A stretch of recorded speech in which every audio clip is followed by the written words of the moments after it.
let's go ahead and start off with your pitches. Who'd like to go first? I'll go. All right. Ooh, look at that. That's confidence right there, man. I like that. Oh, okay. Was that not supposed to stand? Yeah. No, but you shut the computer down. So you Absolutely. I want everybody to focus. Good morning. My name is Michael Adams, President and CEO of Proximity Innovations.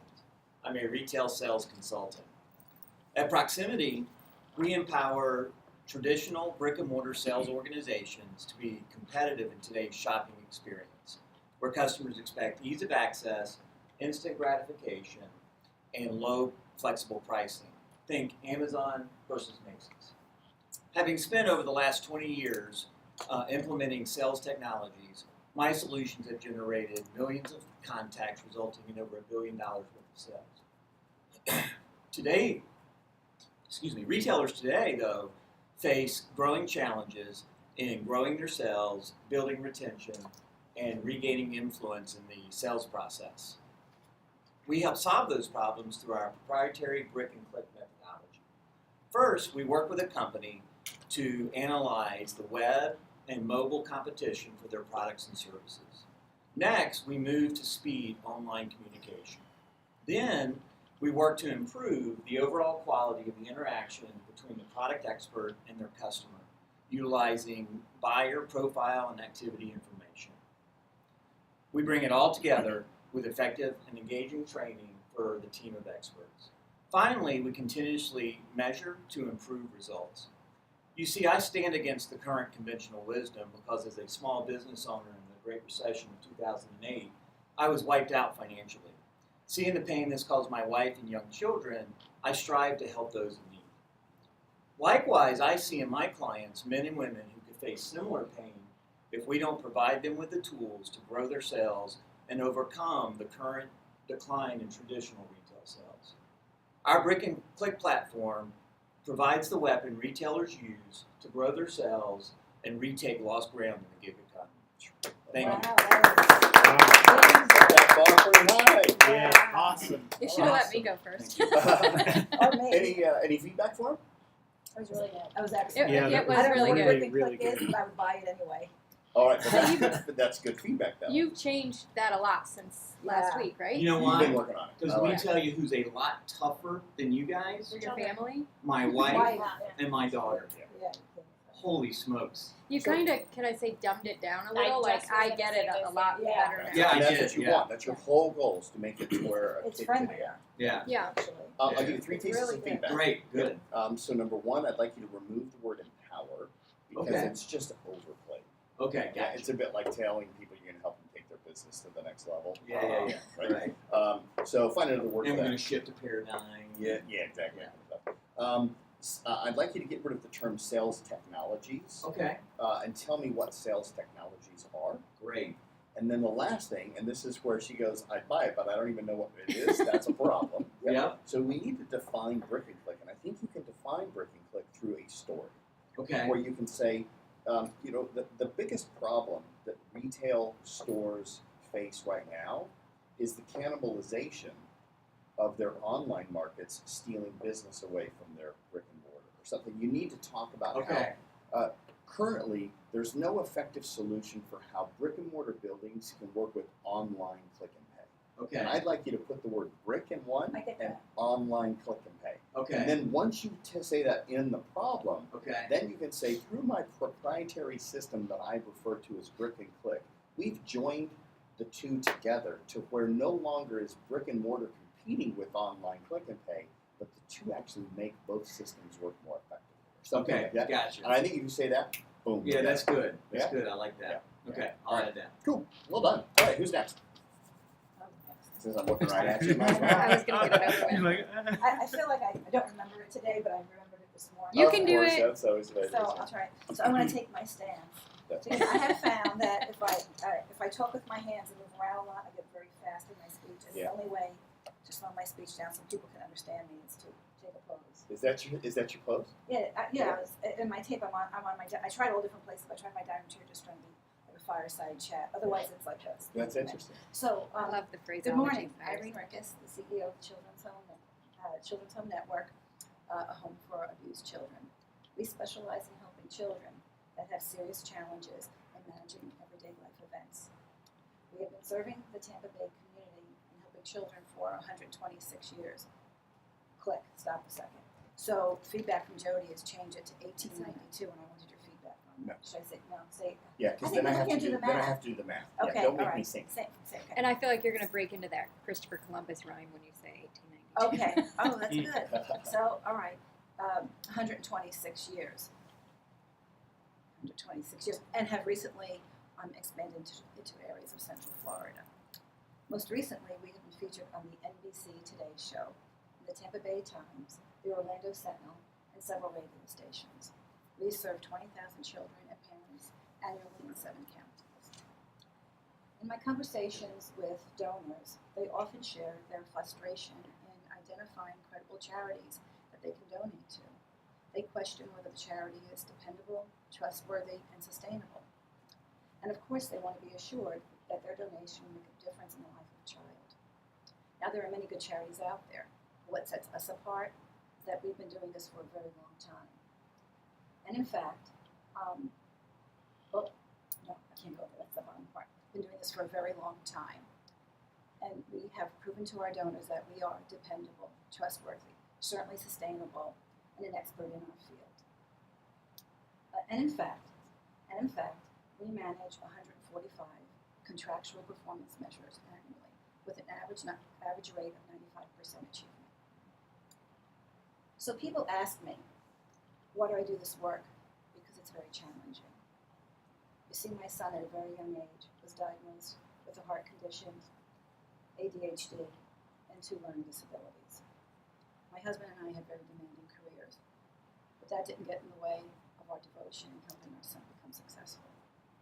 We ensured that every treatment service that was available to him helped him through those years. And I'm happy to say today, my son is a successful young man and an awesome human being. What I want for every child in our care is to have the same opportunities Nicholas had, and the same opportunities your children have. So I'm seeking donors that will help us go the extra mile and give every child the greatest chance at success. And really, when I think about it, every child should have the opportunity of privilege in their life. Thank you. Well done. Awesome. All right. Feedback. There's only one thing, and again, going on no sleep, so one piece that you had in there that I think you have an opportunity, you say a very long time, and people can take that in a multitude of ways. Mm-hmm. Is there something you could state in there that's a differentiator that says your outcomes are better, or something to that effect?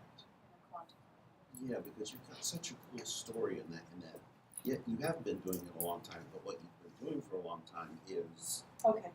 Yeah. It's almost like, Yeah, you run the risk More. of people going, well, then why is there still a problem? Okay. You know, it's like it's a Okay. problem. It will never be 100% solved, but that ignorant could come up. well, but I think the I rest of it appreciate was that. really solid. I It was appreciate good. that. I have to still work on And it. as I put in the one of the things on Facebook, is it possible to quantify the number of children that have gone through the program since inception? I tried to do that. I It's can't. hard. Yeah, back then they probably just didn't have the Yeah. record keeping. Well, We she actually has. have, She does we have actually have records. all the board Yeah. minutes and the admission books and discharge book and death book of all the children that have come in. But there are pages, we'd have to count 120. Well, we only have, It'd be a full-time Well, position for yeah, somebody we just only to have, yeah. 20 years on the database, so. Gotcha. Interns, Yeah. That's an interesting research idea. interns, USF has Yeah. us featured in their library. psychology interns who They love to probably- read and dissect data and analyze all that Probably do stuff. that. So I can do that. Yeah. UT has Maybe. a really good You could program also too. wing it if you look at it and say, okay, it's more than About, so many thousand children's lives that have been changed as a direct result of program. okay. Interns. You have to pay them though. So a couple things. Huh? When you talk about your son, you say was diagnosed with ADHD and 2 learning disabilities. And forgive me, I thought ADHD was a learning disability. No. It's not? No. Oh, interesting. Okay. So ADHD falls under mental health. Oh, gotcha. Yeah, interesting. I was the mental health agency when my son was diagnosed. So it was a parallel process what our clients were experiencing. Of course, they didn't know that we were. Got it. All right, cool. All right, then I'd say probably leave that as is. The one thing that you also left out that I really love is when you say that your son turned out great and he's a nice man or something like that. It's a bit like saying we've been doing it a long time. Yeah. But when you tell people that he's a police officer, Oh, that was just part of my chat here. Oh, I wasn't, because I wish he wasn't. Yeah. but he is a police officer. Yeah. No, I would add that's that. awesome. Yeah. Yeah. Really? If you Well, can, I would yeah. add it. He's Yeah. very upstanding. Oh, yeah, Nice yeah, guy. Really yeah. nice. Because You it know, shows 'cause- that like he became this great successful Yeah, human being yeah, who's you know, now it's out like there protecting There's, other people. with the You see exception of maybe the military, there is Yeah. no greater level Really? of respect for What most even- people than a police officer. It's like these people give their. I mean, I know. none of us, well, exception of you, none of us have to sit there and wonder if we're going to Yeah. get shot at Well, you don't know when where we I go live. to work. No, just You kidding. know, what's that? I But go, look you at don't know where I live. Right. Like when you say someone has, ADHD, they don't ever expect someone to actually become successful and disciplined, right? You think And ADHD and graduate you're like as- all as over, you- you're like, and then all of a sudden you've got someone who's very like Yeah, that's. I mean, pulled that's together tangible. Definitely to- throw that. very nice All contradiction. right. And the other thing is that you also, what makes the whole every child should be a child of privilege is for you to say that your child was a child of privilege. You know that out there as well. I left that line out. Yeah. I'm supposed to say I want. No, did I say every? No, I didn't say it. That Yeah, I in want the the essence same you did. opportunity. Yeah, but what I loved is when you and said, your child. No, I think. My now we could even probably even do it. And you sure have to be a police officer. Now our son was a child of privilege, but not every kid is. Or something like that. Yeah, and then when you get to the essence, say our ambition is to make sure that every child is a child of privilege or something. Well, actually, I wouldn't even say that that's your ambition or goal. I would say that when every child walks through the door of the Children's Home Network, they instantly become a child of privilege. Ooh, nice. Yeah? Let's not make it an ambition. Let's make it a reality. Because quite frankly, That's what's really happening. that's exactly what's happening, right? Yeah. They're- I mean, they're those wearing kids. all name brand sneakers and getting all the therapies and sports. Yeah. And we have kids working at Publix and all Yeah, over. they are a They child. had no of chance of that. privilege. Yeah. Are you leaving the statement in about your child being a Yeah. child of privilege? Yeah. Should it say a child of privilege because the services were available to him? Because otherwise it may have sounded like he grew up in a privileged household. Well, that's the Oh, he point. did. Yeah, I think it's more because he did. So she had the money in the. So in other words, I had Tools to as a help that. family, they could provide privilege. These kids don't have a They have family no that can provide it, so these guys step in to provide that privilege. I guess my concern But when I it's think of a services. family of privilege, I'm thinking that there's a Bentley parked out. Did you see her dining room? Right? There was. There's not that. Again, I may be just splitting hairs, but as I was thinking about it, the privilege is I to could give say opportunity. the privilege is the services and the environment and all of those things Capacity. the capacity, being Yeah, present. but your child didn't get that through the Children's Home Network. Oh Lord, no. Right. No, I didn't even have a Children's Home Network. But it didn't get through my agency. I Yeah, have to be honest. your child I got did that all service private. simply because you Why? and your husband are privileged. I kind of Right. get what you're saying though. Right. Because it can, like in today, it can come off a little bit. I don't know if it's not arrogant or whatever. I mean, there's some of that too. You get the affluent, Yeah. driving while affluent, that type of deal. I'm trying to. Actually, No, I'm seriously. trying. No, it's like kid out in Texas. Yeah, I mean, like right. killed somebody, stuff like Oh, that. yeah, and okay, I mean, yeah. off like that because Oh. of these Oh, well, situations. this is You good get that dialogue. It type needs to be of- retooled a little bit, I'll but I do work think on you it. do need to. There's nothing wrong. I think I can tie the two I together. really like the concept. I don't want you to take my comments the wrong way. I think that there's that driving while affluent Instead is of a a child of perfect privilege, example. what You about get pulled over in the resources? state of We Texas for had speeding resources. in your wealth, you can actually pull these Yeah, like things a you've rephrase prepaid from and just hand them privilege to to. the cop and then just drive off. I understand what you're saying. So But you're Okay. right. It depending on the crowd, You right? need to They tie will the two receive together it a certain differently. way. And honestly, if the donor is privileged and they have a lot of money, and you reference like a child of privilege, they might actually get in their feelings about that. Does that make sense? They Like might what? get in their feelings and be like, oh well. Advantage? Yeah, Impact. like you're calling them out per se. Does that make sense? I think when people aren't self-aware, you're pitching to a crowd of people. You have no idea what the people around you, who they are, what they're made of. So it's a fine line between saying exactly what you really want to say, but what you probably sort of should say, The daily but challenge. also being authentic at the same time. And it's kind of one of those. Am I making sense? But what I'm a if you little just tired, change sorry. the word privilege? Yeah. What Yeah. about Use Well, that's what I advantage was. I or put- something? advantages I put or other words, resources? I put Or opportunity, privilege, resource. Really what I'm saying is, you could your afford it. children are pampered. Right. Kids that we have, you know, hide tater tots in their pockets because they don't know when they're going to eat next at their own place. All the pockets have blood stains. And so that's really what I'm getting at. Your kid, you know, our kids are pampered because. But let me work on it. I don't want to take too much All time. But I appreciate the feedback. I'll make those edits. And I'm just going to keep, you know. Yeah. This, by the way, this is not. There's really never things wrong with pitching. Yeah. It's always something that's under review with modifications. All right. Who's next? Well done. I'll get it over. All right. Cool. Do I have to stand? Whatever you like. So maybe I shouldn't have volunteered. No, I'm like, Would we close our eyes? Would it help if we close our eyes? yeah, yesterday I was giving Oh, it you to close Rob your and I eyes. was like, just don't look at me. We Like, can don't look look at at you. anyone. Okay, We can. that's look great. away. Thank you. I appreciate it. Everyone, Like, look away. Look at the wall. Look away. Look away. Hi, my name is Stacy. I'm the Chief Administration Officer of Source One Solutions, an IT services company.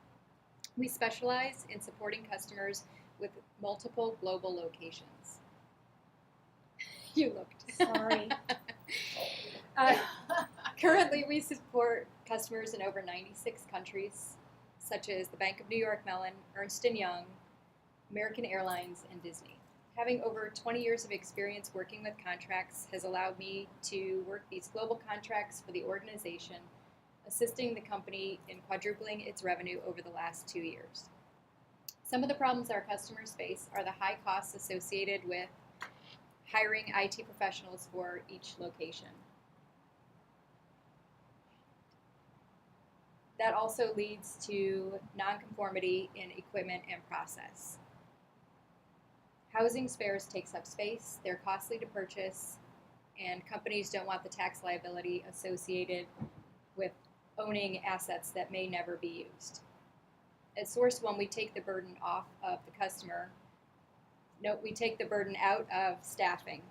We have a full stack of resources from help desk technicians through the highest level engineers already on staff for them. We use our spares housed around the globe to ensure delivery to our customer sites within a contracted time frame. All of that equates to saving the business owners time and money. One of the reasons I'm passionate about what I do is that several years ago, during a conversation with a colleague who has been in the industry for over 25 years and was very well respected, he made the statement that everyone provides bad service. It's just a matter of who does it for the right price. I couldn't believe what I was hearing. How could a standard of no standards be accepted? So I went back and took a look at our partners that we have been using, and they were really giving me bad service. But to my customer, I was the one delivering the bad service. So we crumpled up our current model, started hiring the right people, working with the right partners to ensure that we were meeting or exceeding our customers' expectations. So if you ever hear one of our customers make the statement that everyone provides bad service, their sentence will end with, except Source One. Oh, good. Thank you for all not looking at me. I stared at her and glared at her the whole time. Yeah, I did. Yeah. All right, feedback. That's a beautiful color. Oh Thank yeah. you. Your eyes look amazing. That's why I looked over and I was Thank like, her eyes look so pretty. Yeah, I sat down and just like, oh, I'm wow, wrinkled, great but color. thank you. I appreciate Nobody it. sees it. I'm sorry, I don't think that was the feedback we're supposed to So I think it's just two quick things that I heard. I heard the word contract. I'm gonna two sentences. Type while you say this, okay? 'Cause I Sure, wanna keep a sure. note. Uh-huh. Like I said, I haven't slept in 2.5 days, so whatever I say may be gibberish anyway. So, I heard the word contract in two sentences, one right after the other. It just was just a little bit, Change it. yeah. And It's actually the same sentence. You're Okay. right, because it's about what I've been doing for 20 years. And So the only you're reason right. I picked up on it, you're supposed to, excuse my French, own your shit. When I was rewriting mine the other day, I noticed I did the same thing. I had the same word right after, so Yeah. that was one thing. And the other one I thing, need to when you were rephrase, yeah. talking about the standard did you say no standard? Yeah. That's basically what it was. There's a So- standard of no standards. I'll just support you when I want. So, and we may have touched on this the other day, but I don't think no standard is descriptive enough. The standard is a very low standard, and it's accepted, right? I don't think So- they were having any standards with my. But if you're described, just say no standard to the customer, they think it could be all over the place. But if you say everyone has a really low bar, a very low standard, I struggle except with for my ours, whole why, actually. right? I think the whole thing needs to I be. love your why. No. You do. No, You your do. why I is feel like good. it needs. It's There's a lot of so well. stuff that needs to be rephrased. I feel like. Wow. I had to take out barstool. I was told that was inappropriate, but that was my favorite. I thought that part. was cute. That was like the humor I think to it, that but helps give a sense of place. Do you? Anything So that- it almost yeah. needs to be like Okay. you're telling, like it needs to be a storytelling. Yeah, You know? anything that So I can creates bring a that back. picture is usually a good thing. okay. Right, I thought. Okay. I was told The that only could be question is, inappropriate. would it make it sound like you were, I don't think Just it's having a that. beer It with a didn't- colleague is It how didn't I sound was Yeah. like trying to. falling Yeah, down. listen. no. And maybe even just say, one of the reasons why I'm so passionate this is because 6 years ago I was having a beer with a colleague, and as I was listening to him talk, he said that everybody gets poor service, it's just who gives it for the better price. makes you And real. I almost fell off my bar Yeah. stool. And not because That's of the beer. real. Yeah, I think that's so good. Okay. It creates such a Okay. picture of your internalizing. If you're that. Jody, you'd say, it was the first time I fell off my bar stool, not because of That's why I like You're not Jody even so I here much. know. for this, so I'm not shady. Yeah. I'm gonna throw you under the bus. the beer. But I really Work did out, almost work fall out. off that stool. I couldn't believe that someone had made that. Yeah. that No, statement, I, I like that. mean, I think It's not a his pushy saying was mother-in-law. that That's the something you standard just of no accept. standard is just confusing. It almost requires us to burn mental calories trying to figure out what it means. Whereas Okay. if you just simplify that out, which is I couldn't believe that people was no find having no standards acceptable. And then I don't have to think about it. Any other feedback? Were you done? I feel like I may have cut you off. No, you're good. No, I think you did really well. I just a bit just paid attention to those couple of points. That's all. Okay, thank you. It's Oh, hard not to practice use your the pitch, same people. word. Um, I didn't. That's why I wanted to remind you. All right, feedback for you. And this is something that has to, you carry this to Rob, and I still want to push you guys to make sure you have a step-by-step methodology that has yet to been developed. And I think if you could be the person, like each time Rob brings somebody to us, there's like one big thing they bring to the table. With Don Billy, I think it's going to be the policies and procedures. With Sean, it's just his ability to negotiate and own the room and kind of scale Rob, essentially, and kind of duplicate him. For you, I think if you could find a way to get them to adapt a 3, 4, 5, 6 step methodology, and we'll get into all of the details on how to do that, that'll make it seem pretty powerful. Yeah, let me give one more piece of feedback too. The one thing that is a little bit confusing, in fact, I still don't know, even after hearing Rob's pitch, I'm not quite sure. Are you guys a traditional networking bar, or are you a security company? So the reason that it's so confusing is we probably have 3 distinct business units inside one company. Gotcha. His pitch is geared toward the security of our company, the security division of the company, which is all local with the arena and things like that. What I do is the global support for customers, the logistics and contracts behind that. So I don't really deal in the same thing he does. So I kind of wanted my pitch to be more geared towards what I do, so I'm not fumbling to describe what we do. Even though I fully grasp what he does over there, that's why our pitches are different. If you heard the one from Don, which is on Facebook, his is significantly different from mine. Yeah. His is geared toward the staffing of the IT services staffing. So Gotcha. basically we do everything with staffing for equipment and people, from a desktop engineer through, So put it in layman's terms for me. if something If breaks, you're we'll doing send the person in the logistics- part to fix it. No, I get that part, Okay. right? By So the you're way, I like managed. that phrase. And So then- something Yeah, breaks manage for the first. person and the part to fix it. And what's the logistics piece you guys do? You guys do So the it's ordering global, of right? the So equipment? we don't do a lot of work with end users in the business unit that I work in. So we work through the channel.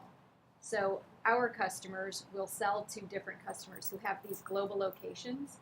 And then what we do is find partners in those areas to, go to site if needed. Otherwise, we'll house spares over here to make sure they can get there in 4 hours or next business day, whatever the SLA may be for For that. the support, yeah. So we find the people and the equipment and make sure they're ready and able to go when we get a call. Gotcha.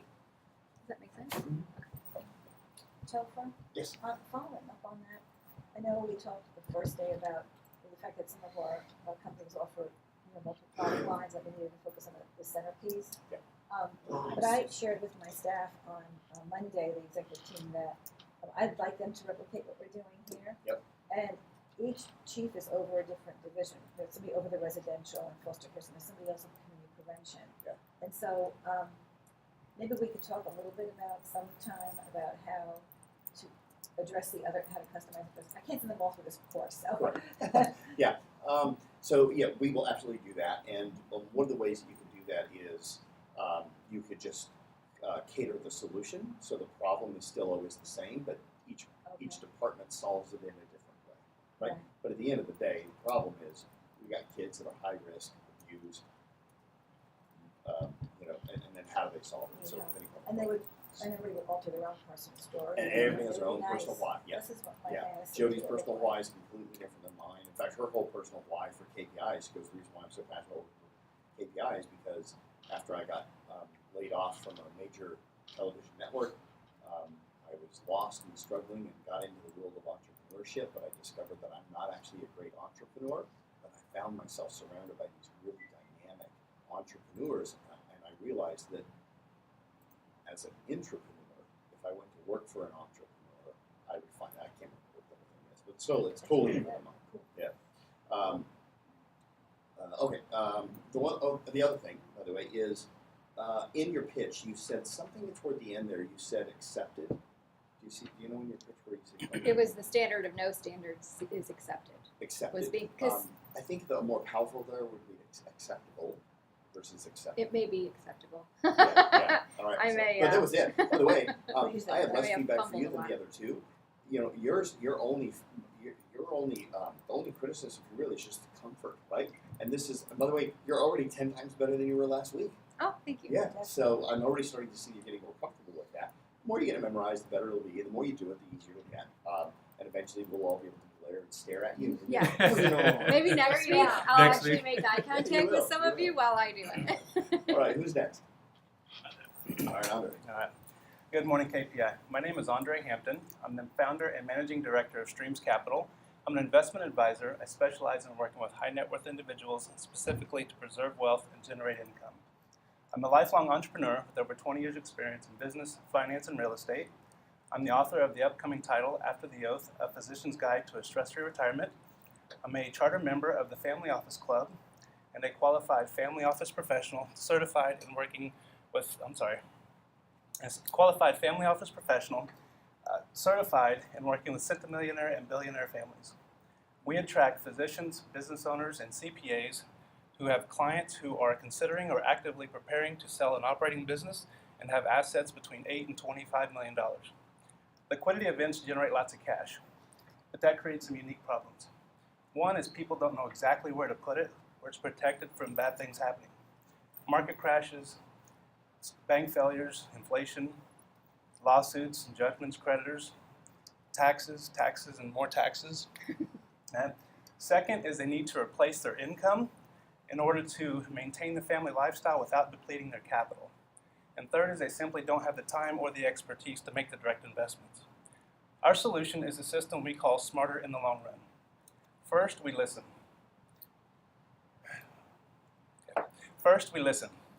We identify and we confirm what the accumulation, preservation, and distribution goals are in line with family values. We quantify any immediate or medium-term cash requirements. We collaborate with industry experts on topics such as asset protection, estate planning, and charitable gifting strategies. We hunt for, expose, and mitigate risk, and then we implement, monitor, and adjust accordingly. The reason I'm so passionate about what I do is 3 distinct memories I have as a kid. I grew up 10 miles south of Fort Larned, Kansas, in a little rented house at the edge of a field. On the bus to school, my first day of kindergarten, I was teased and beaten because of my mixed race, and apparently we didn't have any money. 3 years later, my parents divorced. It wasn't for a lack of love, but a financial education. At 8 years old, I decided I wanted to learn to become wealthy. I wanted to provide financial security and freedom for my family, and I wanted to help others do the same. Thank you. Thank you. That gave me goosebumps. I was nervous. Wow. You did You good. did great. I You did love really the good. change of your story Yeah, at the end. yeah. Yeah. Holy Wow. moly, Yeah. that was really powerful. I hate bullies. That story makes me angry. Yeah, that was awesome. Yeah, very good. So- Notice how you really don't care I what hate the bullies for certifications are. And Yeah, like that. it's all It's gone like, away. Yeah, that's the kind of guy I like to be in charge of my finances because I know it's personal. Yeah, I you've love changed the that a little lot. Rented house on the edge of the field. Yeah, that I was know, beautiful. I know, Such I a always got a picture. picture. Yeah. Little, Okay. yeah, Descriptive. little house on the prairie. I love when you put the hunt in there too. I Okay. like that part. So one of the things when I listen to, good job by the way. When I listen to yours and you get into certified in this and certified in that, I don't really follow it. But Yeah, when you hit that word millionaire, and when you talk about dollar ranges, so we all know what happens to an estate that's worth more than $9 million when someone passes. And those are the people you're speaking to, right? So they've heard about it as well. I'm just wondering, are all of those certifieds necessary when you're talking? And maybe they are for that group. Maybe it Just depends on the audience. correct. Well, I'm the an one author of the book After the Oath: A Physician's Guide to a Stress-Free Retirement. That was good. I'm a charter But are you member a of the physician? Family Office Club, Yeah, he doesn't. Yes. Yeah. So I don't even know what that is. right, and a qualified family office professional certified in working with centimillionaire and billionaire families. Okay, so the one thing that I was Yeah, going to that- point that out, was- I didn't number one, know I that. don't know what the family office thing is. Okay. Number two, you talk about working with people worth between how much? 8 and 8 and 25. 25. Those aren't centimillionaires Correct. and billionaires. So I'm not. The only observation I have, because I thought you did an outstanding job and you're going to be very successful, is there's a disconnect between your story, who you say you work with, and who you say you're certified with. Your story tells me that you want to help more modest people. Right? If I had between 8 and 25 million and I heard your story, I wouldn't understand how you got from there to being qualified to work with me. Okay. So that's the first. And then you say you're certified to work with centimillionaires to billionaires, but that's not me. That's way out of my league. I just need somebody who knows between 8 and 25 million. That would be the only observation I had. You worked your way down the scale to where if I was worth, a couple $100,000, I felt like you'd be the guy to work with me. That is the best feedback that anybody could provide for Okay. directing. That's strong. Do we have a solution for that? That's the next question. No, I just got a problem. It could No, be. that's really good. Although he's qualified up to this, he prefers to work with 8 to 25. Okay, so can you say that I I prefer focus on- or I focus? My specialty. Yeah, And my why? special- My Why 8 expertise. to 25? Like, what is it that in That that means something? space that Or he could say he has 2 bands that he concentrates on. Right? So I specialize in 8 to 25. I could pull the 8 to 25 out. I just use those for just markers. Well, And is that 8 to Descriptive. 25 in net worth, or is that 8 to 25 in profit for the business as well? I don't really care. I just want to hear 8 to 25 million. So it could be assets, it could be revenues, it could be. So, I mean, and that's the challenge with what I do because we can't take it to all these different levels. I can work somebody who just wants to put $100 a month away, and that's it. And Yeah, but you don't want to. Right. maybe this will help me understand. So there's a target approach for 8 to 25. Now, let's say I take you to my buddy Henry Lucan, who's worth $2.7 billion. And I say, Henry, you got to talk to this guy. He's sharp. What's the difference between how you would approach the 8 to 25 versus the Henry who's the 2.7 billion cash in the bank? Okay. And the other thing I would say, and I just can't get past this, is you got to tell me how you got from Kansas to being qualified to work with my $1 billion. That's a long story. That's in the book, though, by the way. Yeah. But you got to find a way to get You that. got to in get there. me to read the book. Yeah. Okay. So this is good feedback. There's a couple things I have for you as well. I also highlighted family office. We even talked about this in the strategy session because when you said family office, I was thinking family-run business, and I did not understand that family office is actually a term that is used for it's in the medical industry. No, what it is, a family, and here's why I'm using that term is anybody who, and most, 99.9, never heard of it. Right. There's investment fund managers who've never heard of it. Yeah. So what a family office is when you get somebody who has a liquid event or they built a business and all of a sudden they're all worth 1, 2, 300 billion or $1 or $2 billion or several hundred million. They will create what's called a family office, and it's basically just an investment firm that they hire a few people in to come in, and they just manage just their assets. That's it. Right. Yeah. And So, I would that's and I would say to that point, the people that you are looking to communicate to will understand that term. This room won't. Right. But I know that term, well. and I know Here's who would so know. here's the thing. The notion of writing a pitch for only your customers will know. The problem with that is then people who know people like that won't know, right? So your challenge, because by the way, I'm sure your friend has a family office. Or works with them in multi. 4 weeks. This again, the door's closed. I'm not name dropping. Sure. In the last 4 weeks, I've been on the phone 6 times with 3 different billionaires. Yeah. And they probably all have family offices, which is essentially a corporation that manages their estate, all of their assets. So I would love for you, and I think the way that you do that is you say something about that in the problem. You know, the problem with oh, it's a You didn't know that was I happening. just need my children to love me that much, my God. That's what people get dogs. That on. was My nice. children Yeah, that's just exactly love why me that people much. are I would say, oh my God, it's the greatest thing Not ever. Get coffee Not whenever. happening. All I have 20 is years my from now, dreams, you'll baby. get That's that. all Not I have. Keeps me going. That's right. One day I'm going to touch the yellow brick road and see the Wizard of Oz. Actually, they come back when they're about. That's what I I've been told. know. Oh, I'm yeah. patient, but I'm So not. so back to your thing here. I think we need to find a way to describe that, to say something like, you know, the challenge that wealthy individuals who come into an event where they have a lot of money, they create these corporations called family offices. Essentially, it's a small company that manages all of their finances. Like, if you put that somewhere in there, I don't know if it's in the probably should be in the clarity. I could actually, probably what I'll do is I'll separate this out into 3 different pitches completely. You want to have one. You want to challenge yourself to have one. You really do. You know, I can do Let that. me And here's why. Yeah. Well, because if I'm talking to a family office, I could completely omit the 8 to 25 million. I mean, But maybe then you should omit that as well. Oh, God bless them. well, but most people, I mean, if I'm out talking to You just, get what you pitch for, and you're always pitching. So, how many clients would you have to have that are worth less than $8 million to equate to one client that has a family office? potentially hundreds, Hundreds. How many clients would you have to have who are between 8 and 25 million to equate to one client who has a family office? 10, 20. 10 or 20. So what you're saying is you're willing to work 10 to 20 times harder to make the same amount of money, simply by having multiple pitches that don't clarify what you want. I would much rather see you just pitch for those family offices. You'll still get those people outside of that. They go, look, I'm not at that level. I don't have a family office yet, but can you manage my fund? Then you can say yes. So or no if pitch you to want. the family offices, describe more what that is. Don't talk about the 8 to 25, or if you have 8 to 25, considering. Yeah. Because and what happens is a lot of times this really happens is somebody will have an event where they've got maybe 20 or 30 million dollars. Yeah. They don't have enough assets to create their own family office, so they're doing a multifamily or virtual family office, something like that. But they're in the education Sure. process of that. So, for example, if you hit that and you accomplish that, or somebody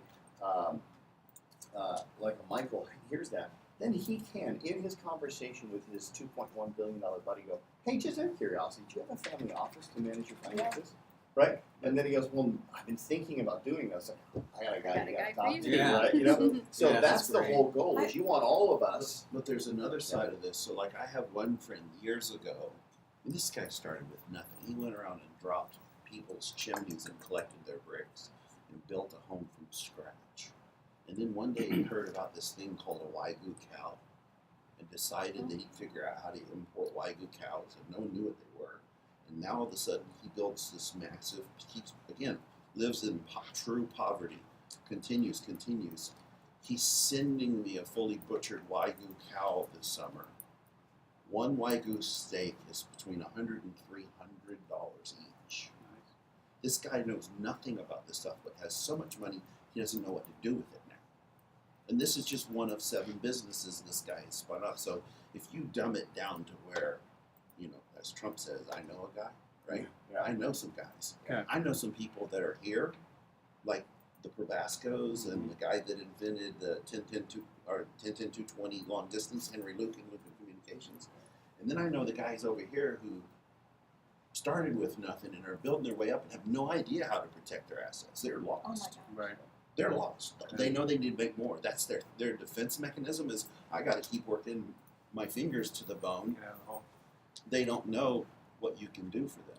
One of my challenges was I don't want to say family offices more I than don't times think than you I'm should. saying it now anyway. Yeah, I don't think you should. I don't Say even it know all? if those certifications are important for people like us. That's more almost that credibility would maybe go into a sales pitch more than a social pitch because it just confuses, makes us think, what the hell is that anyway? But when you define the family office, in my opinion, it lended credibility Yeah. to what you were saying. Yeah. Yeah. I mean, it's something to hang my, that he knows. Well, It was a credibility. That's where you'll can you throw a Like tagline in you could after literally it? say, my name is Andre. I'm with Streams Capital. I specialize in working with people that are so wealthy they have to create a separate corporation just to manage all their finances. It's called a family office. Well, you literally just do it that way, sounds right? good. That paints a That's complete great. picture. Yeah. Yep, that sounds I get that. And then all of a sudden, by the way, now you've created that velvet rope, and now here I am. I'm only worth $10 million. Damn. But I go, damn, Please. this guy's a baller, and I'll bet if I'm a client of his, he might introduce me to some of those people that I could Yes, actually, room. right? And now I want to work with you even more. Okay. And now you have the ability to pick and choose who you want. Okay. So, I mean, the reality is you're going to have to do that because there's only 9 clients, potential clients in the Tampa area that would probably have a family. Well, actually, I don't know. What's the minimum in terms of net worth where somebody would probably have a family office? Depending on the person, their businesses, a lot of times it's 100 million, 100 up to 150. Oh, if there's somebody tons. has There's Yeah. a ton. right, Yeah, um, more than 50 the 9 million, they're millionaires actually that are starting in to think Tampa, that. way, yeah. right, which is why I use the 8 to 25 because I mean there's Gotcha. millions of those people out there, and yeah, I love them all. Another question: how do I tie in my story to? You want to know how we got from billionaire to my story? How? That I don't know that I have an answer for you today, Okay. but I do believe you need to address that in that compelling why, There's a big chunk of your life missing there. I think Oh we can yeah, say I that know. he That's had that's the more- book. Yeah, I think But by the way, More than I would anything. have to say that it doesn't mean that you have to create the impression that you're worth 8 to 25 Yeah, million. for sure. Right. Nobody who has a family office has turned their money over to financial advisors. They don't expect those people to have the kind of wealth that they have anyway. Just like Olympic athletes hire coaches, and those most coaches have never won an Olympic gold medal, but Olympians hire coaches that are different. Coach. So, yeah, coach. Yeah. You could even, just a short little, so I picked up my backpack and went to college or whatever. Or I I think fought that my gets way- us closer or to some- from Yeah, Kansas. yeah. Yeah, So one or what's two your degree sentences, in? right. Do you have a degree? No, that's why.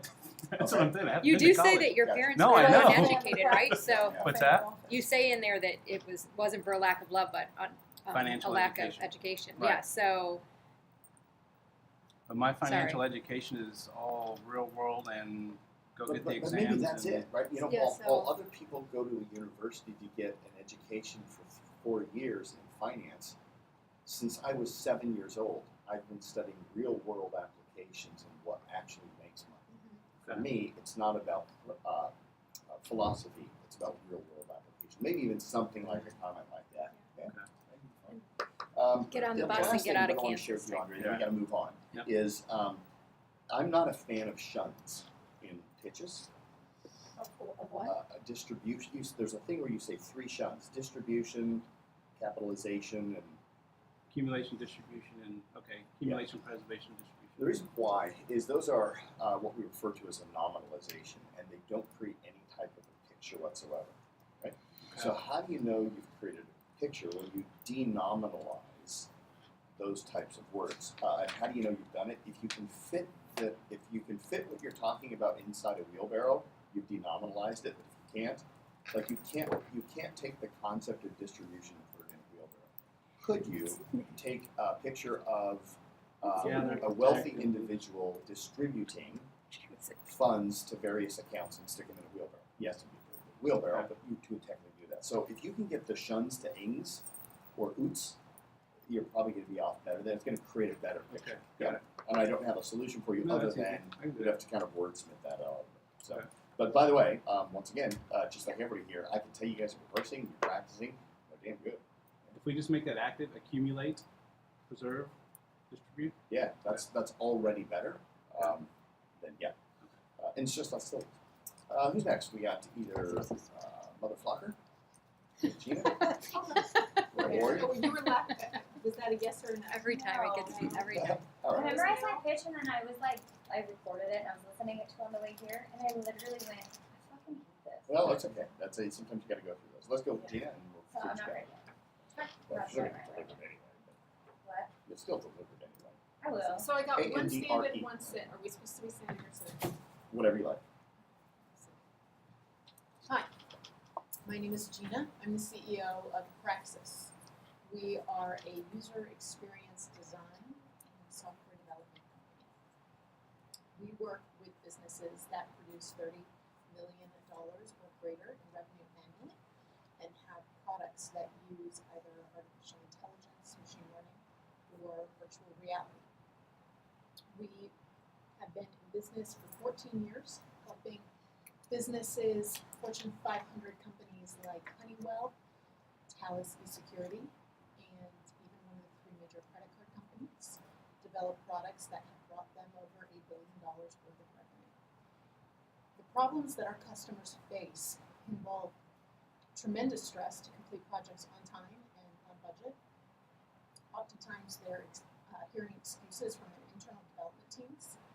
They struggle to find the right talent, and they worry that the products that they're developing won't meet the market need and won't produce enough revenue.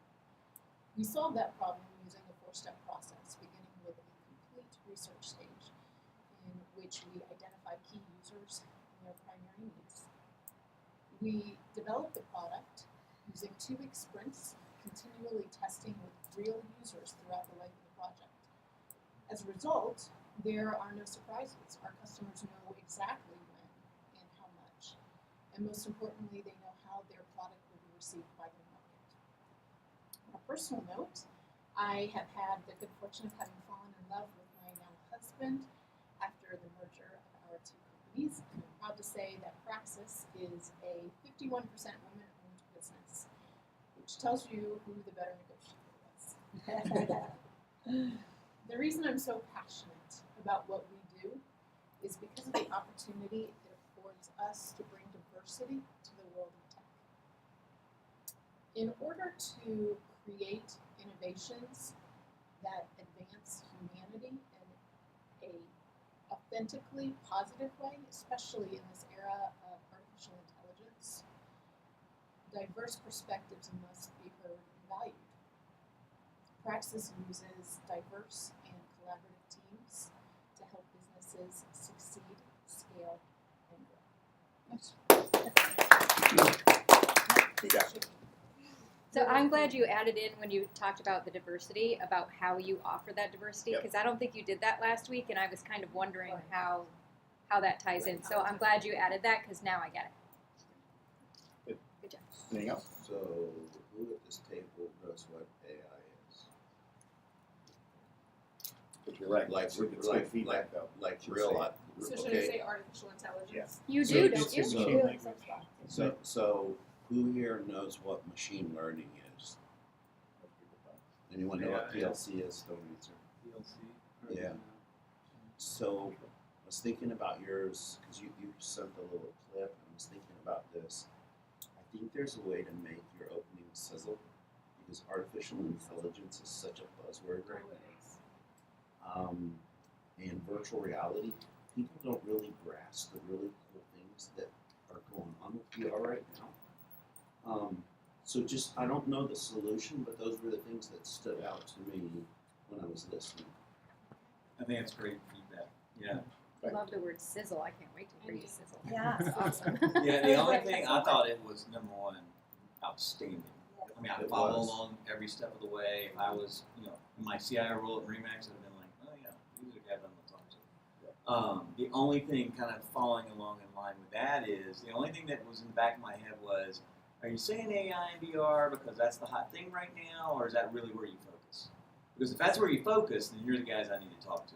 if you do everything else and you're just mentioning AI and VR because that's like the cool thing, then you're like everybody else. So, to be more specific, and I haven't figured out exactly how or if I should put this into the pitch. We are actively working on projects in which machine learning is a part of being able to create better user engagement and better user experiences. Love it. As we understand how users act and what their triggers are, we can customize experiences specifically for them. Are you That's too much customizing it, detail. or is the Yeah, machine that's for the customizing salesman it? for sure. Yeah. Well, answer that the machine is custom. Yeah, that's what you. I Absolutely. think if you can weave that in there, because I mean, when I'm hearing that, I'm like, as a matter of fact, I'm literally thinking we have got to talk, right? I mean, that really grabs you. Is So there, that's So- other so than that, are I you mean, saying, it was are you awesome. saying you don't just design artificial intelligence, but you actually use artificial intelligence to design better Yeah. That's the and to be more artificial specific, intelligence? and I want you to know that I heard you when you said we need software development, and yet we need to have this is a perhaps a lengthier conversation offline, but our focus is the user experience component. Well, I thought you did a great job of Because- describing that in a way that was tangible for Okay, me. Yeah. because it's ultimately about creating experiences for customers based No, on completely agree. machine Could learning. Yeah. you say then? By the way, you'll definitely keep machine learning out of the whole picture. Obviously, that's more of a sales pitch for people who understand it. But could you say in your clarity pitch, we are a software development company that utilizes artificial intelligence to create better experiences for people? Yeah, people. Yeah. We're using artificial intelligence to create better experiences. For Yeah, people, do you think? but you don't do it to end users. You do it for companies that have end users, all right? Or maybe Well, even it's for their, yes, but ultimately for It their is for the end users. user. maybe meaningful experiences, because I think one of the gaps That's that a people great have, in the digital world with software, etc., is that companies have traditionally built to process design, and while it's functional for a user, it doesn't get to the level of really having an impact on whatever their job is. That's really the big gap that still exists today. And if you guys, are closing that gap, that's big. It's really big. Yeah. I like this distinction where you're actually. I thought you just designed artificial intelligence.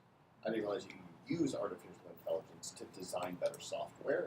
Was that what you were saying? Well, she's using artificial intelligence, so her software creates better, meaningful experiences to the customer, To which humans. has a Because the machine learns what they want. Correct. exactly, and it's constantly adjusting. Yeah. Yeah, I like this feedback. I think you definitely need to throw that up in the pitch about something where you're employing artificial intelligence to design better software so that when people interact with machines, the overall experience feels like it's another human or something like that. Like really one of just the dumb other that down. things that kind of ties into this is in the world of artificial intelligence, and everyone's doing AI right now. Is a lot of the AI solutions fall short. They'll come in and say, "We're going to do AI for you," and they stand up something like a chatbot, Right. Right. Yeah. right? And that's not really And that's really AI. those are software developers who Technically, AI started back when machines started learning how to play chess, but we've moved that fence post way, way up. So, when you say something like AI that is truly making a difference for businesses by X, Y, and Z, like a little short statement, I think that'll be a lot more meaningful than just the generic AI or artificial intelligence statement. Okay. It's the real so what. Well, and as a sidebar, I know we need to move on. Yep. Artificial intelligence terrifies me.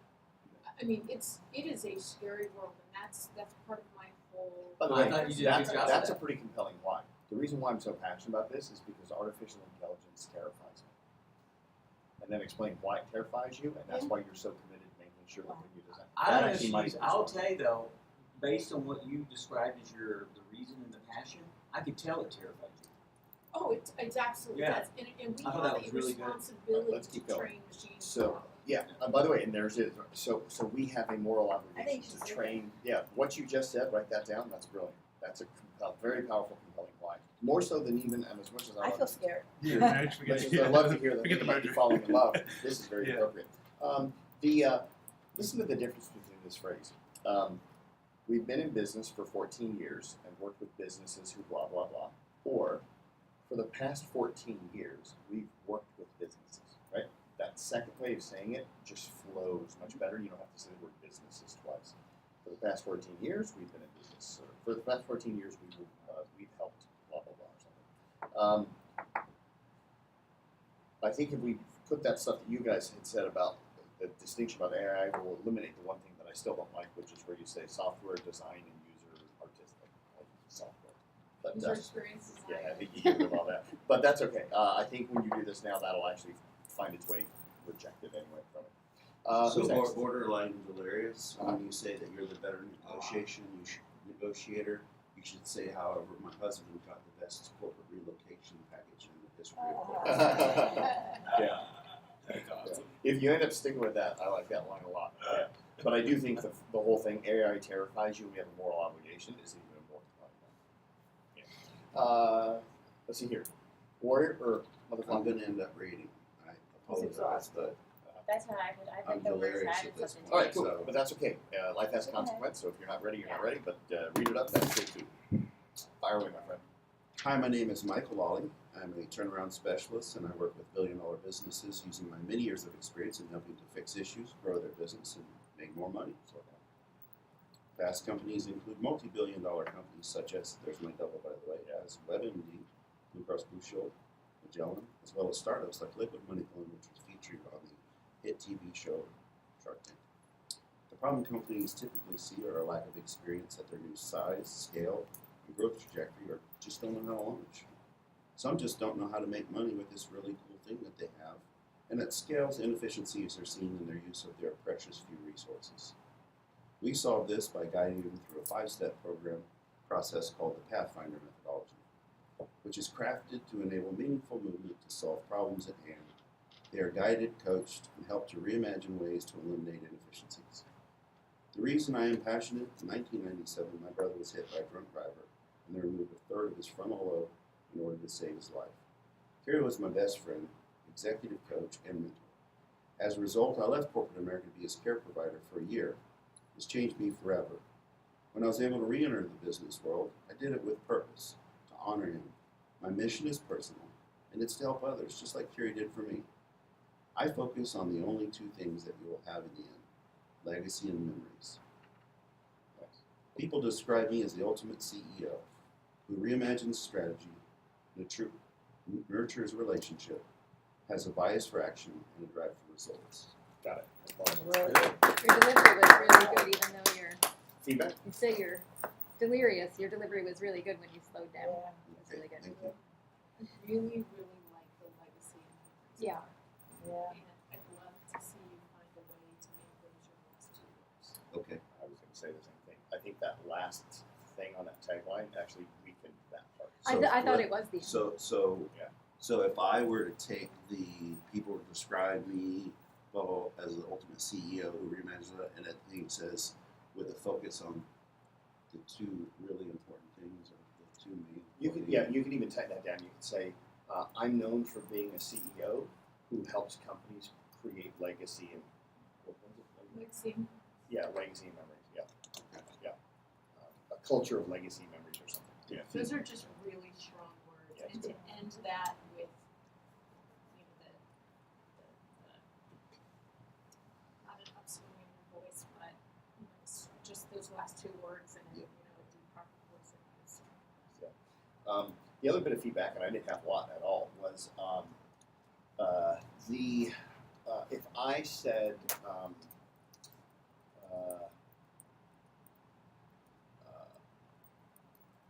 let's see if I can find an example for something like this.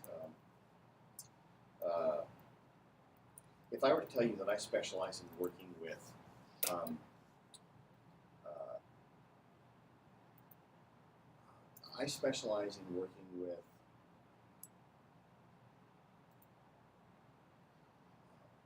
I specialize in working with high-end automobile companies like Ferrari, Lamborghini, and Bugatti. Out of what I just said, what's unnecessary? I work with The car names? I work with High-end. high-end Oh. automobile companies like Bugatti, I work Ferrari. with companies like Ferrari. But what's all unnecessary is I work with high-end automotive companies. Right. Because if I just say Just they I are. work with Ferrari, Bugatti, and Lamborghini, we know they're high-end, right? So I think to get rid of your $2 billion words, we know that companies like WebMD, Magellan, Yeah, that's right. we all know they're $1 billion companies for the most part. I mean, we may not know all of them are, but when you're mentioning those kind of big We know names, they're really big. yeah, we get Exactly. it. Yeah, so you probably just Gotcha. take off. Yeah, Yep, that looks good. Assuming your brother is still your best friend, I would say is instead of was. Mm-hmm. Because that kind of to me, that left him in the past. Or something. yeah, it does create the image that he's no longer. Yeah, you know, we touched We on talked this about the other that. day. So how do I structure that in a way to where he's still alive, but it makes you want to come over and ask me Say he is my best friend instead of was. That'll help me. Yeah, Because I when he would said just say was, is. it was Yeah, like I But then ask agree. me about them. Yeah, I agree with it. say he In is fact, my you best may even friend. need to go a little bit more redundant and say, and to this day, he still is my best friend. Which I realize is redundant. Yeah. Well, you could just, where is that sentence where you say he's your best friend? Can you just move that and say, and to this day, he is my best friend? Do you have to say it earlier? Well, I'm trying to say best friend, coach, and mentor as a segment on that because we were a military family, so we traveled together. He made it into the executive ranks first, so when I became an executive, I would go to him for coaching. So I'm trying to tie that together into a little segment. Could say, picked could say that my up. brother, I just who didn't to pick this up day any is was hit by a drunk driver. That way we still know he's here today and all that good stuff. And then It's good. All right, let's push on. Thank you. Blocker. I think your dog likes those I think biscuits. she likes the biscuits. What is it? right? And what does it mean when she comes over and rams my leg with her Give me nose? a biscuit. Okay. And she wants something. I thought one of you was kicking me. She came and I was like, Snake. Like, what's here? Has she done the two armed push yet? Not yet. It's so funny. She gets her main signal is she gets on her hind leg. She goes. She just pushes with both arms, and it's just really So bossy. It's yeah. Yeah, it's very She's really very bossy. demanding and Yeah, intensive. yeah. I She's want like, now it's your job to figure out what that meant. I'll do it again. Yeah, and she will. Like a true woman. Yeah, yeah. I'm can say pissed. that. Figure it out. She needs a come at me bro shirt. All right, go for it. Go for it, Flocker. Sorry, I don't have as much energy and pizzazz. I really wanted to deliver this with like, I was gonna walk around the room and like have zest and zeal, but You had sparklers and pinwheels. I actually did. I was like, I'm gonna feel Soundtrack shit, too as well. but Dun dun dun dun. my brain dun. is hurting right dun. now, so I apologize. And I'm reading because I literally changed this. Okay, that's fine. Hi, I'm Elizabeth Flock, CEO of The Connection, sports and entertainment marketing firm. Built a strategy called Sociable, which allows my clients to leverage Facebook and Instagram to drive leads, sales, and revenue for their events. A proven method that drives demand for tickets, VIP access, sponsorship leads, and delivers activation campaigns. The 3-year contract with ESPN worked with 13 postseason bowl games and achieved an average of 3-to-1 ROI in all 4 of those categories.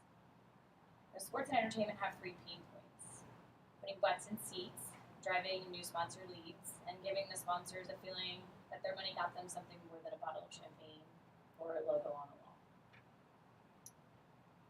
So basically, I teach people how to spend their money to make more money, make their job easier, work smarter, not harder. But you're probably asking me, like, well, how do you do that? I give fans a reason to come to an event instead of watching it from their 60-inch plasma TV while sitting in their lazy boy. Create a compelling offer to potential sponsors that makes them want to join because it's the cool thing to do, and they'll make more money by partnering with your company. Design an activation strategy that makes a sponsor feel like a rock star and want them coming back from an on-court performance. I love sports and entertainment, but who doesn't? I'm also a fixer. I also want to have fun at work, live a really great life, and leave a really cool legacy. So look, I love a good party, and being a fan is like going to a killer party. If you can help my clients create, if I can help my clients create an experience that their fans cannot get anywhere else, and they want to come back for more, then I have made my mark on the field. I truly do this for the love of the game. So I'm asking you a question. Can you help me make your fan experience better? What keeps you from attending an event around sports and entertainment? Do you know anybody in this area of expertise that needs to fill more seats? Do you know large or mid-sized clients like yourself or your colleagues that want to see their logo on the sidelines on national television? Join what I call the Cool Kid Club and live the life of a rock star with endless access. I am actually currently also looking for the coolest brands that have global influence to host the most exclusive party around the second largest sporting event of the year. It's called the CFP Gold VIP Party. It's around the national championship, and next year we play in Santa Fe.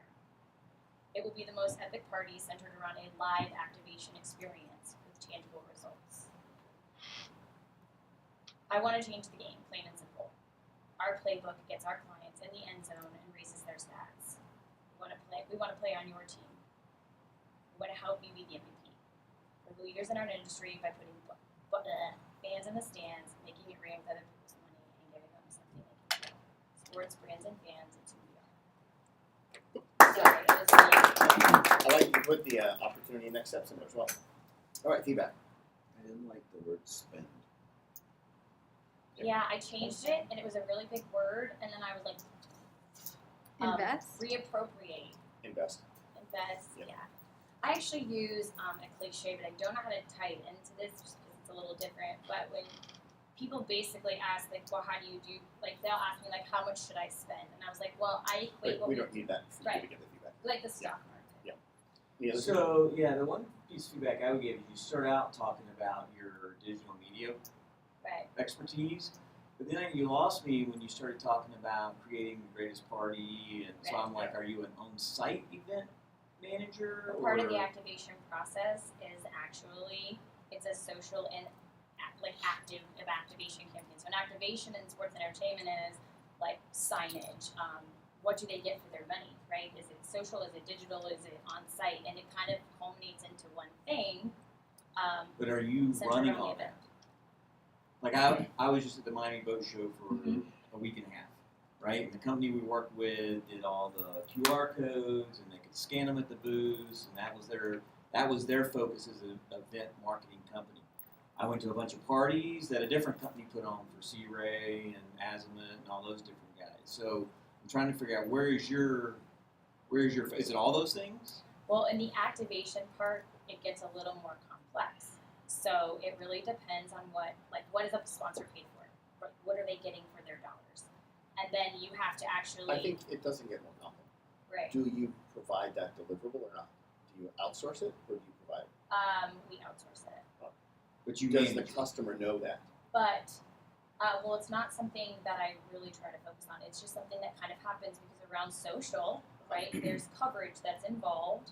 Because then we take the video, we take the asset or whatever it is, use social media to push the message that there's a partnership, and we activate via social media No, I get to share it. the message. I get it. So it's kind of twofold because we have to be integrated into the part of the execution. Yeah, you collaborate with that. third Right. party. Because it's not, Exactly. it's like up front they get X and on the back end they get Y. So it's a full But scale. your strength is the online.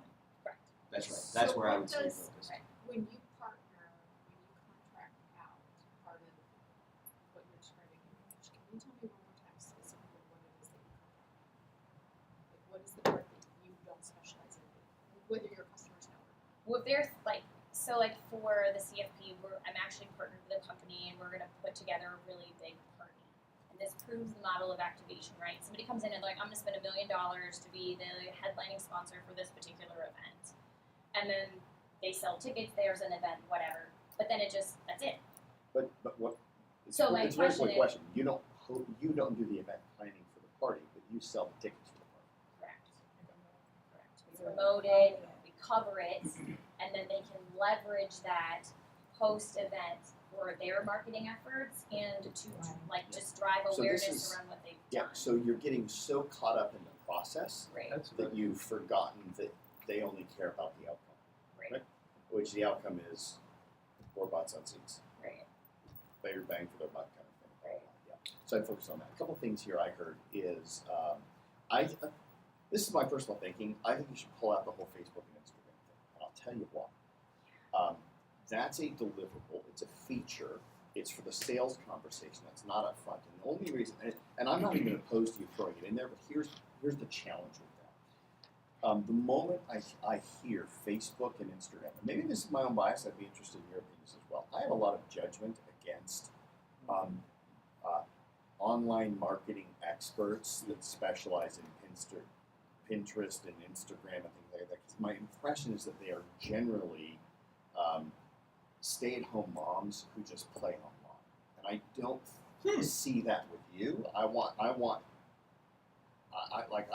to put you in this completely different space where you are this badass executive marketing firm that's a tool and that's cool, but we can get to that later. Right. Right now is I want to know that if I know somebody like Rob, I want to feel compelled to go, hey, should I put you in touch with Rob? He's my friend of mine. He's the sports commissioner of Tampa Bay. Would that be a good lead for you? And you go, hell yeah, right?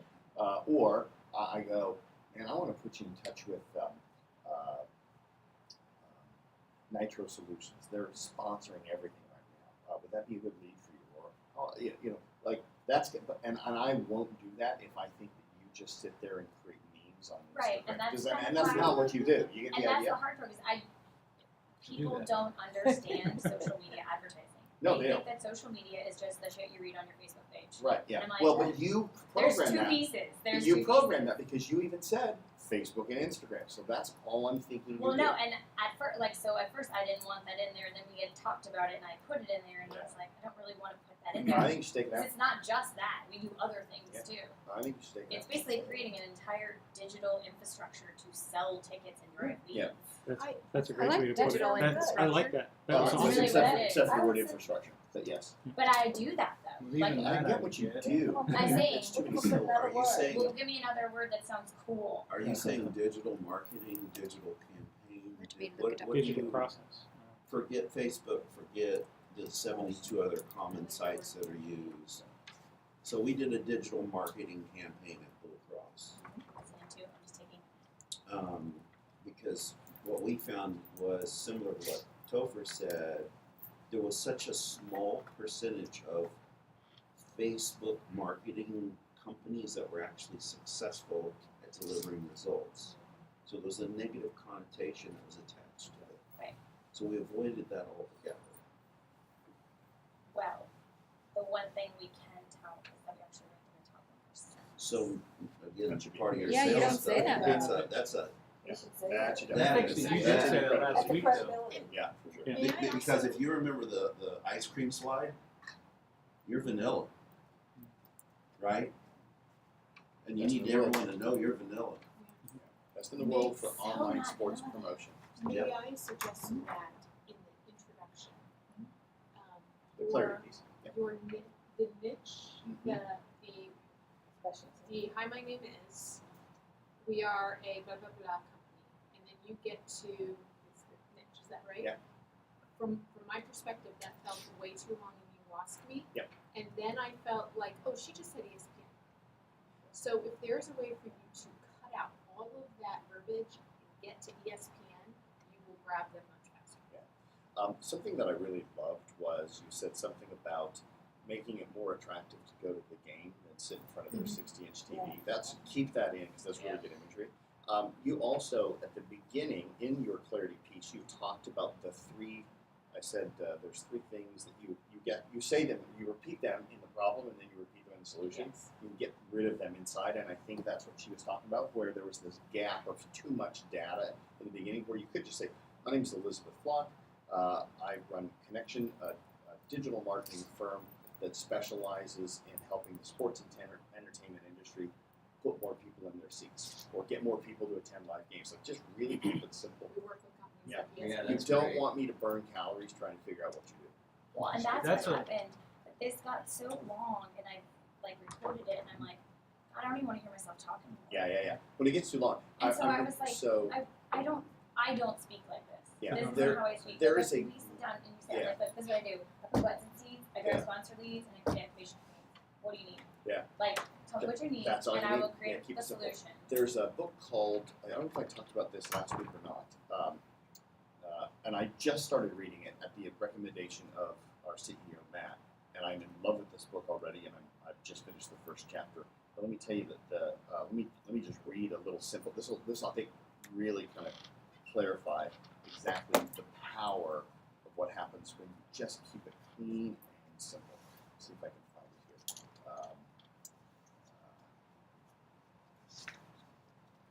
here. Okay, so this guy's got an industrial painting company, 3 different revenue streams. One division they powder coat auto parts, another one they apply sealant to concrete, another one they have sterilized painting process that specifically is used in hospitals. Very diverse business, but nothing terribly complex, but it's pretty diverse, right? You go to the website. I'm not sure if it's a fine arts painter creating a painting of his building. Doesn't know if you're selling a building or if it's a restaurant, all this kind of stuff. And so the website was just terribly complex, trying to say all of this kind of shit. The author of this book, he goes, well, what if you just had a website really clean that had an image of a guy in a white lab coat painting something next to it that said, we paint all kinds of shit, accompanied by a button in the middle that says, get a quote. Like, that's how simple you want to just dumb it down, right? You know, and then all the rest of the stuff happens inside your sales pitch, which, by the way, is why we love having you guys do it this way, because we're not going to throw any of this stuff out. We're just not going to use it in the social pitch. Yeah. So definitely get rid of the Instagram. Man, you specialize in working in sports and entertainment to get more people to attend live events, Is there so that the sponsors go, oh, I want to do it again. on the ESPN statement? I think you said you did a 3-year contract with them. I'm going my 4th year. Yeah, so do you want to say multi-year or Yeah, I don't want to remove it? pigeonhole it to one. Or Yeah. right? Or do you want to remove that at all and just say I have a strategic partnership? I actually. I thought we said we wanted to quantify Yeah, you for really, the multi-year. thing about multi-year is that it's negotiable, right? Or We're- ongoing? You have to keep, Well, no, doing a good product. But the number for 3, multi-year. it's non-negotiable, right? So you can change it every year if you Right. want to, because remember the whole point is for credibility. So Well, you don't usually want when to people- lighten that up.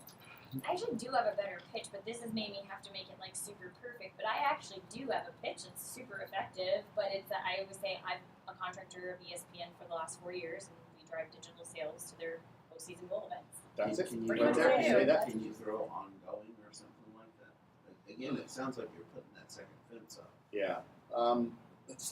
But in the case of credibility, sometimes that second fencing